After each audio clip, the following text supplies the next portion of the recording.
have you heard the analogy that people like Troy Levitt or PSA Sitch have outlined, which is that the beginning of Gamergate was like a cafeteria, and the cafeteria is the gaming community, and then there's a lot of tables in this cafeteria. One of the tables is the games journalists. Another table are the people who are just caring about the drama involving, these two not super prominent but like semi-prominent people in the games industry, and they're really focused on the drama. And maybe that's good or bad. You can have different opinions on that. Um, and then you have like a bunch of other people, and maybe one of those other tables cares about ethics and games journalism too, because they've uncovered this corruption scandal from the drama, and the games journalists just point at everybody and say, "Hey, you're all a bunch of misogynists," rather than saying, "Hey, look, I got a problem with what this one table is doing." They painted with a very broad brush. Um, I guess if we're talking about the gamers are dead articles, I feel that where should I start? I will agree that the titles of a lot of the articles were very incendiary. I also, at the same time, feel that as online people that gamers tend to be, it is sort of incumbent on us to be immune to that. We should know that titles of articles are incendiary and we should be above falling for that. The content of the articles were not quite that bad. The purpose of the Gamers Dead articles is because in the wake of like the Zoe Quinn stuff happening was like they were all basically about, hey, maybe it's bad that we let the sort of identity of gamer be defined by those who are most hyper attached to it to the point of toxicity. And there is value and fairness in that. And I think it is not as justified to go crazy off of it. Especially, how should I say? Um, mm, oh, maybe I lost my train of thought there. But yeah, it's basically my position. Well, do you think that there was also an attempt with these articles to put it, not just reclaim the gamer identity and say, "Hey, look, the kids with the mushroom hats who stand in line for 4 hours waiting for the release of some new video game at GameStop or whatever, that that's we're going to reclaim the label from them." It wasn't just that; that there was also a component where they just thought the whole gamer identity needs to end. I mean, it was more of a gamers are dead, long live gamers sort of thing. It was never like we all need to stop playing games. Everyone who enjoys games sucks. It was just the content of the article is real truly like, hey, maybe don't listen to these like toxic people and make them they're going to be taking up all the oxygen. They're going to make all the most noise. But maybe try to resist considering them as the gamers. Um, Maybe there's some perception, I suppose, that the articles were saying more than that. But it is my feeling, and what I found was that it was mostly just rolling with the title of the article and sort of taking that to a logical extreme, which I think we all know that happens on Twitter and things. Lots of people just read the titles of articles and don't click on them. That was a thing. That's a thing now, and it was a thing then. Well, I don't think it. I think the content of the articles was bad too. Like like Devin Wilson's article on Gama Sutra. Have you read this? Probably. I think I've read them all at the time, but that was a while ago. He says he creates a list of rules that he wants game developers to follow moving forward, and Hmm. he argues against having um, as much violence in games. He argues against having as many sexual characters in games, sexy characters, and that we need to drastically change the way we make video games. Sure. Although, to what end doesn't really matter. That one person had some clumsy ideas. I remember this also was similar to there was this incident at the time with Brianna Wu where I guess like one of the things where that was used as justification for the backlash against her is that she posted some thread on her own like Steam page with like some weird stuff and like it got some comments and got deleted. And there was this response was like, well, why is she like posting this out to the whole world, this like thing? And it's like it was like one little thing in this tiny corner of the internet by one person. Is it really indicative of like a broader like cultural phenomenon that is occurring. I feel like there is some um, patience to be had with people sort of being clumsy. And you can say like, oh well, they're a journalist; they should like be like really good at all this stuff. It's like I just don't understand like to necessarily the catastrophizing about it. I'm I guess I view the Gamers Are Dead articles not as a attempt to like reform the gamer identity, but like to get rid of it altogether. Like, which is why they used all of these, as you say, inflammatory headlines like "Gamers are over," "The death of an identity," all of this stuff. And the articles themselves, they're not saying nobody should play video games anymore, but it seems like they are saying we need to move away from using this word.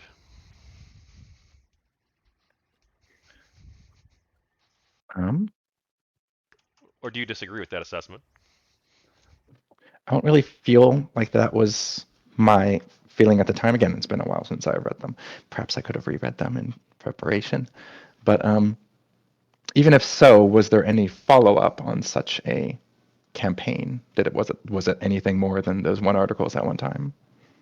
Well, I think there's like a persistent, like over the course of like the next few years over Gamergate, like I think they've toned down that kind of rhetoric and they don't like use that most extreme language anymore as much because maybe because the backlash was so big.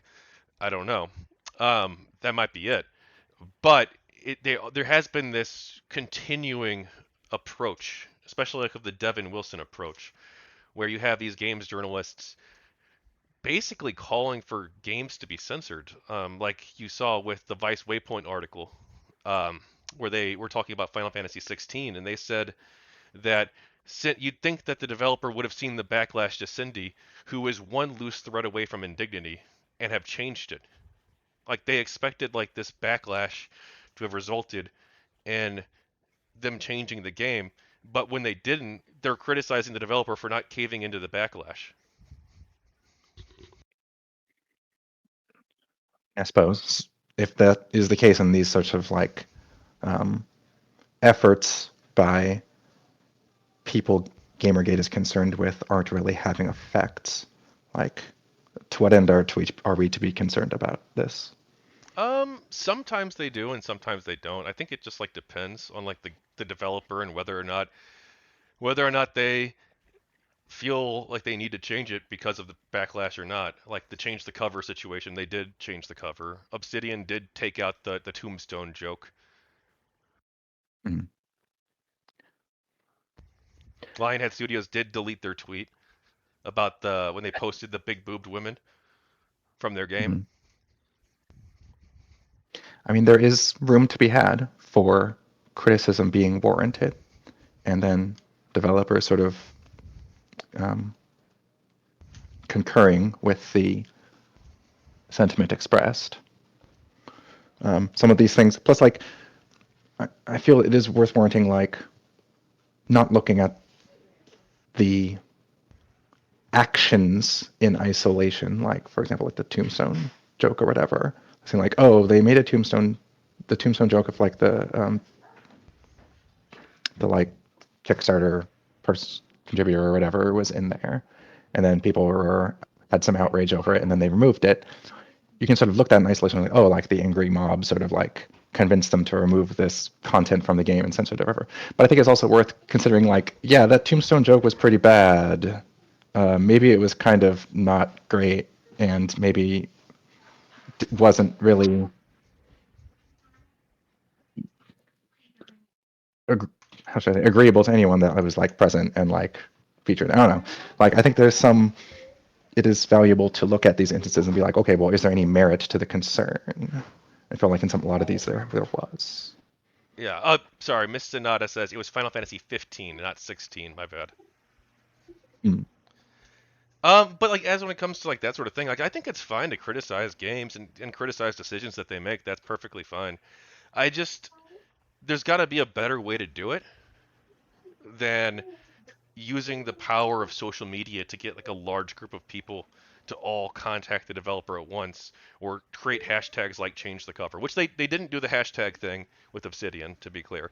But there's got to be a better way to go about it than this sort of mass pressure and mobs. I think like if you just would have posted on the forums and said, "Hey, look, I think this is a good idea. Take this out," or "I think it's good to take this out," because I think it does send like a poor message in the world. I don't want that message out there, and I think that would be a better game if you took it out.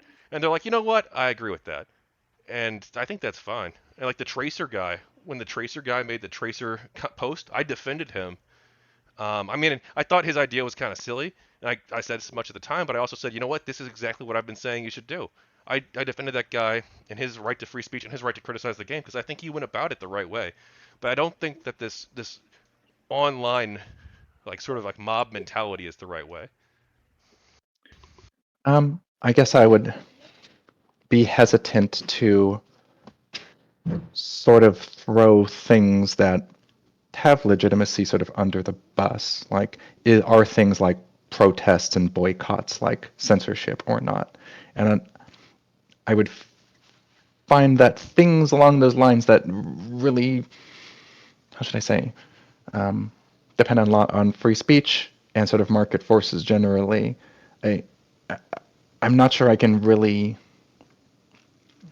want to speak against their usage because people saying publicly like, "Hey, this joke or whatever and this tombstone thing, like, I don't like this," like, and other people being like, "Yeah, I don't like this either," or like, "Yeah, I don't like this either," and that sort of like balloons sort of emergently into sort of some outrage or whatever. Like, if this is like an emergent phenomenon, it's like natural and just people having their free speech and doing this, like, or even if there's some like actual effort to like, hey, here's some emails you can send, like here's a template, like fill it out, like we want to like have some pressure, like it doesn't, like these are what you do to like convince your senator of certain bills, you know, these are things that are part of the public process, and it feels fair to me.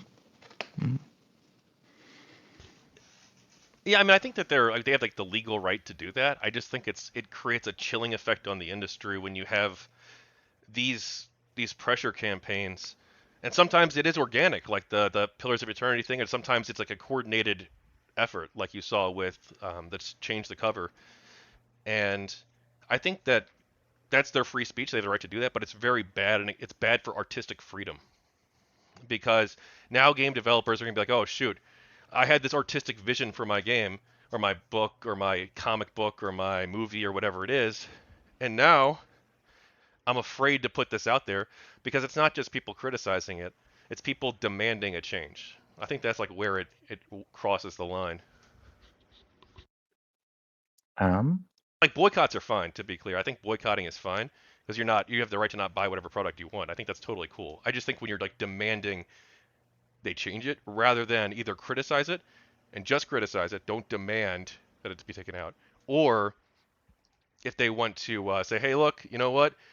Maybe this kind of game's not for me. Like I'm not interested in this. That's cool. um, let's see. Well, for the first part, when you say like it's not illegal. It's their legal rights to like say the things and actual have the legal free speech. I'm not really as concerned about that so much. I just got a little distracted pulling up this thing. I remember there was this XKCD comic from a while back about this that I always really liked the little subtext that they had on the comic. I'm just going to read it. It says, I can't remember where I heard this, but someone once said that defending a position by citing free speech is sort of the ultimate concession. You're saying that the most compelling thing you can say for your position is that it's not literally illegal to express. So whether or not they'd have the right to do something, and so all that, I'm not really concerned. Um, and if the idea is like, hey, it's a little chilling effect if you want to like, if you're going to put out certain sorts of content, you're going to get a backlash. I'm not sure I can find that necessarily unfair.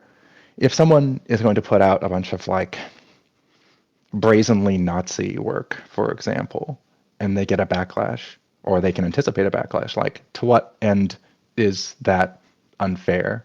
To some extent, you could even say it's a bit of market research. It's like, oh, like what is my demographic going to be? How big is that demographic going to be? What's going to happen if I put this out there? It'll let me know ahead of time, which I can use to make decisions on whether or not to pursue it. Um, I don't know. You make art and people feel things about it. Yeah. I, Well, we I'm have a not good. sure how unfair I could find it. Well, we have an example, I guess, of like the most extreme example, right? The video game Hatred, which people tried to get banned from Steam. Hmm. Yeah, I remember at the time there was like a lot of concern about um, school shootings, and it seemed to be very much like glorifying all of that. I mean, it's hard to get it across if you've only hearing of this indirectly and you weren't there to like see the trailers and stuff. You haven't seen the trailers. Like it was pretty. It was super grim, dark, edgy. Like let's go kill people kind of like game. Um, Well, we had Postal though before, like nobody cared about that. I never played Postal. My impression is that it was a little more comedic. This one was like pretty like took itself like incredibly seriously. Yeah, and the Postal thing, I think the name is actually a reference to like this. Apparently, there was this concern in society. Maybe it was a fake concern, I don't know. But they were talking about how like a couple of different postal service workers were unhappy with their jobs and they quote unquote went postal and shot people in real life. Yeah. And the media was like making this big frenzy about it because they're like, "Oh my God, the postal workers are going," and how it is back then Yeah. and Yeah. now. It's wild that that is just like a word going postal and it just doesn't have any other. It's just sort of used sort of uncritically. Don't really think about it that much. But yeah, it is interesting phenomenon.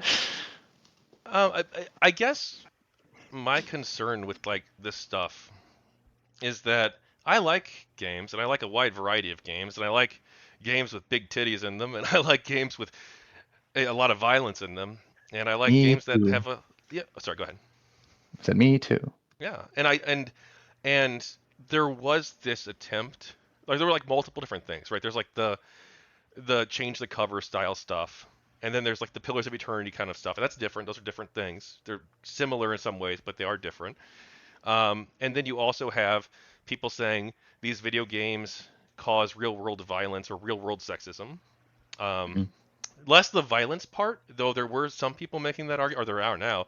I was talking to a couple days ago about Mhm. how video games cause real world violence Mhm. and like and that we need to like stop making these games because the developers have like a social responsibility not to do this. And then you also had these other campaigns to try and get games like Hatred banned from Steam and games like Grand Theft Auto banned from stores where they actually succeeded and they got Kmart and Target in Australia to ban this to pull it from their shelves based on lies, basically saying that the game promotes real world violence or it promotes gendered violence. They said, Mhm. and it was a petition with like was it like 15,000 people.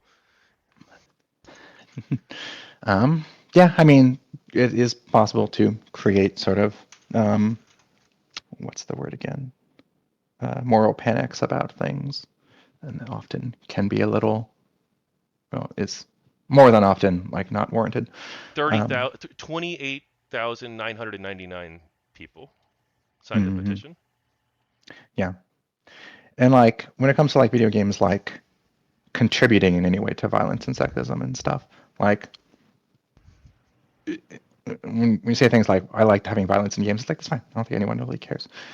But when things like sexism and like big titties or like weird representations of stuff, like people do care, and it is kind of odd, and it's been this sort of like weird phenomenon, especially been sort of like an American phenomenon. I don't think that video games really contribute to violence. When it comes to sexism, it's possible because like it is for the same reason people don't mind violence in movies but have weird reactions to sexual stuff. And it's weird at first glance. It's like, well, why would people uncritically accept depictions of hurt but criticize depictions of affection? It's like, what is that? You Americans, especially, who are like weird about it. And the answer is that like the answers to ethical questions in and around violence are fairly simple and hard to screw up. GTA is never going to make any headway convincing people in earnest that running down pedestrians is okay. But ethical questions around sexuality and consent and gender relations and relationships and what it means to like interact with people and social stuff, like that's incredibly complicated and incredibly easy to screw up, and we're all bad at it, and we're all trying to get better, and we may trust like Sesame Street to like make a episode to kids about like how to not bully and how to not be engage in violence and teach them right from wrong there, but like can we really trust like any rando like kids show to like teach people about like affection and relationship stuff or whatever? Even not talking about like little kids, we can go advanced to like high school or whatever, when you're being a little more stuff, talking about consent, talking about sexuality, like talking about like safe sex, all these things. Like, do we really trust any rando to get all that right? And it's kind of don't. We're kind of hesitant because it's so easy to get wrong, and that's why we are weird about it. And so, is it possible that video games can contribute to like sexism? Well, they can, as sort of part of the sort of cultural um, way. How should I say? I guess just the culture around a certain discussion topic, because we're all bubbles.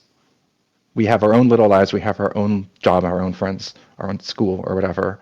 And the context we get on the larger world when we start taking steps into it is media. People do often look to this stuff to figure out what normal is. And if normal is lots of like weird sort of approaches to women, then like that can be a thing. But it's usually not any one thing in particular. It's not any one game. It's not like just games. It's going to also be movies. It's also going to be TV shows. It's also going to be internet and discussions and your friends and the Andrew Tates and Tatelets of the world, like causing all these other like weird ideas into the thing. And then it does contribute. Mm. Well, we have like the ESRB. So like if you're a parent and you don't want your kid to play Grand Theft Auto, well, it says right there 17 plus, and Right. you don't and if you're an adult, like I think if you're an adult, you're living in a democracy, you're living in a free society. You should be able to play whatever games you want to play. And Yeah. and this idea that like, oh, well, we need to like police this stuff because we're not sure we can trust the citizens of our democracy to make good choices, I think is wrong. And like that's like I think fundamentally like what a lot of this boils down to, especially since a lot of the stuff like these claims that are being made are very big claims, and it doesn't seem like there's a lot of like evidence showing that it's true. Like the 2014 study in Germany, which looked at whether or not playing games caused people to become more sexist, and they actually became less sexist after over the 2 year period. Now Mm. that was looking at this is something that the anti-GamerGate people say. Like that study only looked at normal definitions of sexism, like Mm. whether or like what man and woman's responsibilities in the household are, things like that. It didn't look at like um, radical feminist perceptions of like male gaze and stuff like that. It didn't look at like that aspect. It only looked at what like most normal people think of as like sexist attitudes, like the woman should be in the kitchen, male should be the dominant household person. It looked like things like that.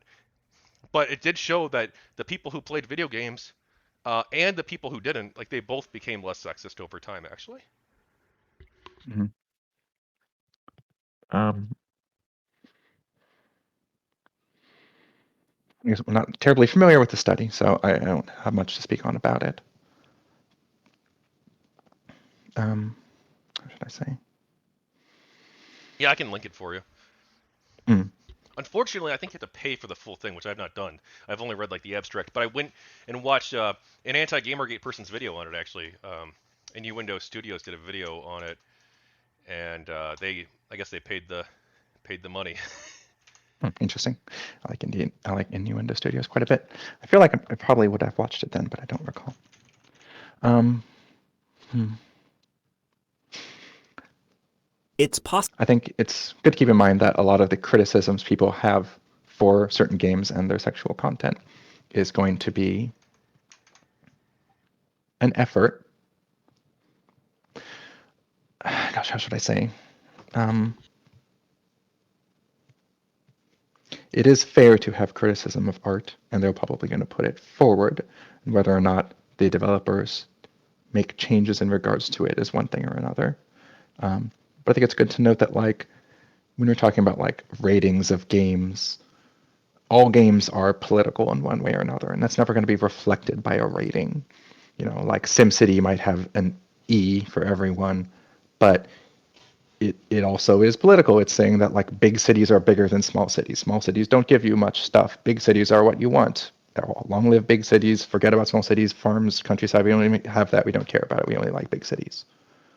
There's like definitely like some implicit assumptions about the world baked into the game itself, and it's going to make you feel certain ways about about not even urban, just like city planning and development and stuff. And it's going to push people in a direction, and you, yeah, you're not going to capture that with a rating.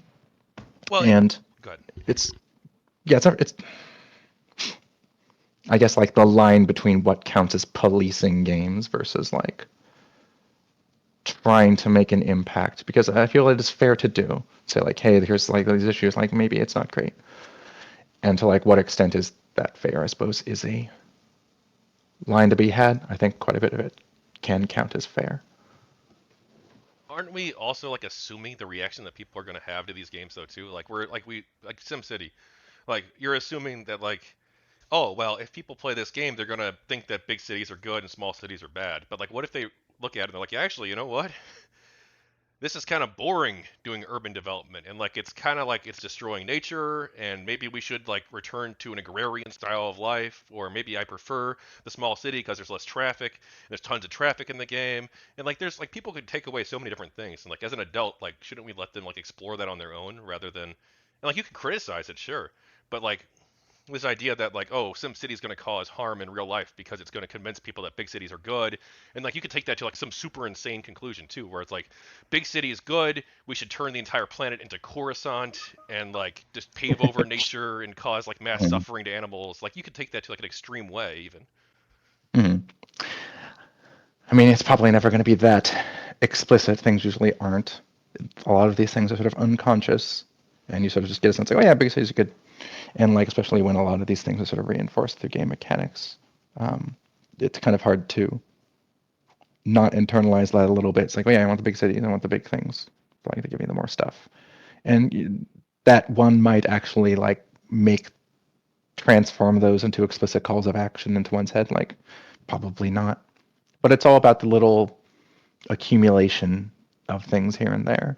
And actually acknowledging, the acknowledgement, it's fair to make the acknowledgement, like, yeah, that is a political position, and it's there, and it's kind of subtle, and it's not called attention to, but it still like influences all the decisions present.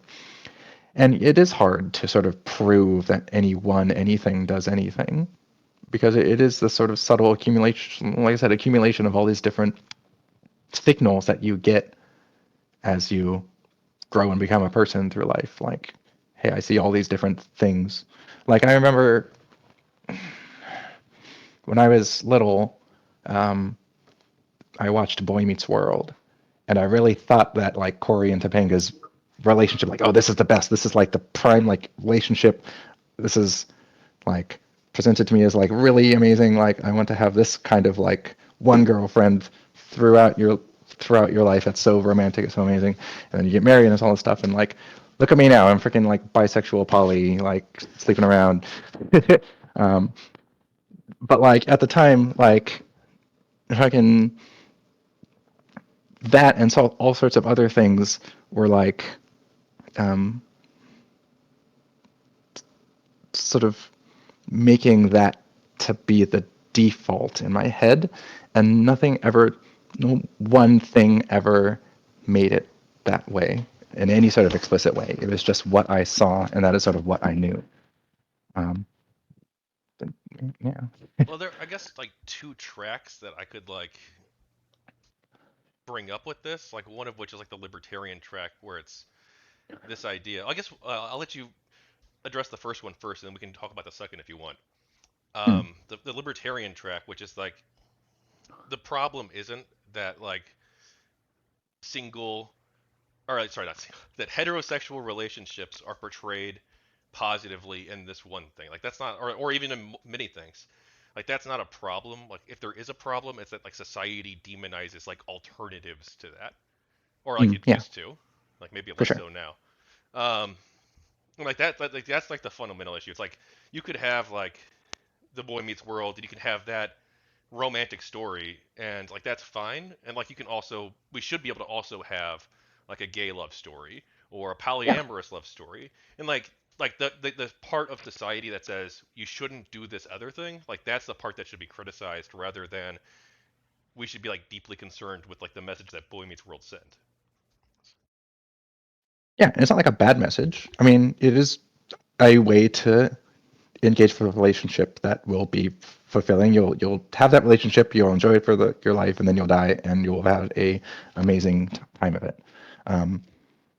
If that's what ends up driving for you, so it's fine. Um, and I can kind of see what you're sort of getting at. Like it's definitely the GamerGate position. Like, hey, don't just like criticize other things for their issues. Just like make art you want that is of the kind you want, and put that into the world, and sort of let the cards fall as they do. Um, and that's certainly a thing to do. But I don't know. It's just still my impression still is that it is sort of fair to have those criticisms as well. Media criticisms are good. Yeah, I suppose.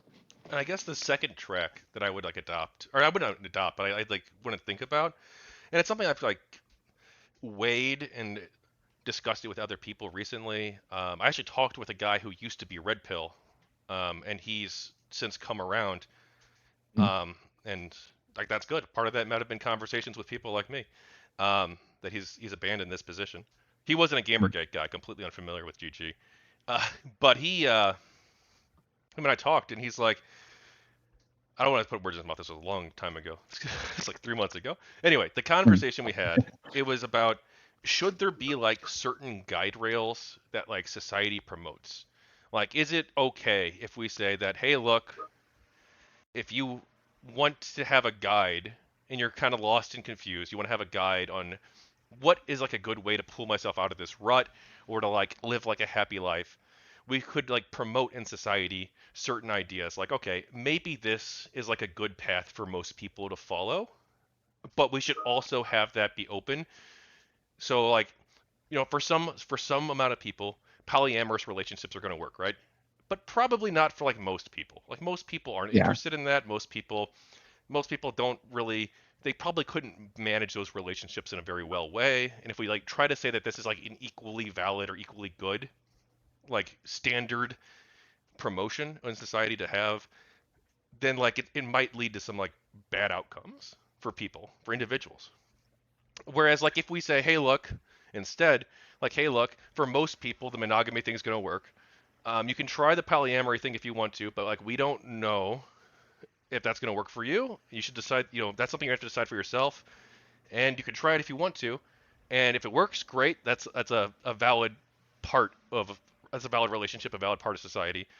But that shouldn't necessarily be something that we tell everyone right off the bat, like, oh hey, this is a thing that you should do, or this is a thing that will lead to a healthy, happy outcome. It's something that you can try, but we shouldn't necessarily promote it as a society.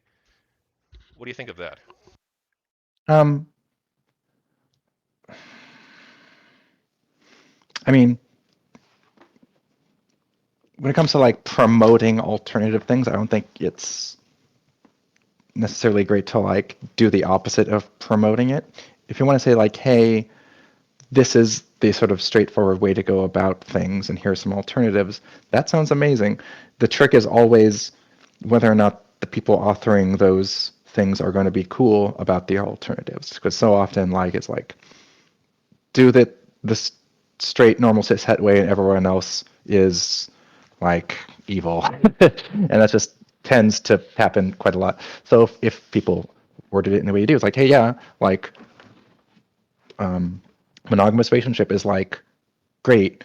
Polyamory is like okay, but it's like really hard to like emotionally manage so many people. Like you're gonna really struggle like keeping boundaries and feelings straight with everyone, and like juggling all these different people and like what's going on, and like making sure you're keeping up with everyone's lives, and like this is like a skill, and it's hard, and if you don't do it right, things gonna get fucked up, and it's probably too much for like most people. And it's cool to do if you can, and it's like worth it because you'll get a quite interesting life experience, but like that's gonna be hard. And maybe work up to that. But like saying like these other things aren't recommended, like as sort of like as sort of a denouncement kind of way, like I sort of have an issue with that. So like, yeah, be straight, but like if you're gay, that's cool too. Or like be monogamous, but if you want to do poly, like that's cool too. Like I think it's more like have like a default, but like also not sort of treat it as the like official default. Like this is what the official stance of like being a person should be, because then like, that sort of like sets weird standards and othering of people who aren't the default. I think you kind of understand where I'm getting at, probably. Yeah, no, I think I agree with you. I think it's an interesting thing to. It's a whole separate conversation from Gamergate. Yeah. But I think it's a rabbit hole we could dive into sometime because it Mm, is it, and I agree. I mean, I think I'm very much like a libertarian on this sort of thing. Like, just let people do whatever the fuck they want. Like that's more my view. And I think that like if there is this recognition of there being like a default, that it should be a default where the alternatives aren't demonized and aren't put down. You know, yeah. I think that that's like healthy criticism. Like we ran a study and it found that like this kind of relationship succeeds at that rate versus this. Like that's fine. Like doing studies and research, that's 100% fine. That could be part of the public conversation. But Yeah. but like it shouldn't be like demonized. That like, oh well, only a few people can actually make this work, so therefore fuck everybody who tries it no matter what, even the people who can Yeah. do it successfully. I think that that's a really wrong approach that our society has taken in some ways. Yeah. I mean, like, I have a son. He's 3 year old. He's 3 years old. And one of the things, like, I was sort of trying to figure out ahead of time is like, okay, I'm gonna do my due diligence and like think about this. Like, how should I raise him in terms of like gender shit? Should I try to like raise him as a boy, or if they end up being a girl, like as a girly girl? Like, should I get all the toys or all the trucks and Nerf guns versus all the dollies or whatever? Like, should I like do the thing where I sort of reinforce like a gender normative stuff, or should I not? And in the end, so my conclusion was like, well, I'm not going to worry about it. I don't need to like be super neutral about it because like I am trans. So like that's definitely like a reality for me, but my son probably won't be, and he probably will just be a boy. And as he's grown up, like he's a boy, like he's doing boy things and he enjoys that, and that works out well. And he sort of gravitated to that, and that's been great. So like there being a default, being like, yeah, we're just gonna go with the default for now, and like if anything else happens, like we'll figure that out, I suppose. Um, like when we'll cross that bridge when we come to it, if we ever get to, if it's a bridge that exists, that'll just be a thing. But yeah, having a default there, just being like, yeah, we'll just do the boy thing, like it's whatever. I think it's fine. Hi, I'm Tachyon Blue. Thank you for watching another one of my Gamergate book video segments. Altogether, I've interviewed over 70 people involved with Gamergate, and I'm going to be launching a Kickstarter campaign in the coming weeks. So please, I need your support to help make this project a reality. I'm turning these 70 plus interviews into a multi-volume series of books, the first volume of which is already completed. And so I'd like you to please stay tuned for more information about the Kickstarter. And if you haven't already, please like, subscribe, and comment. More updates will be coming in the near future. Thank you, and take care.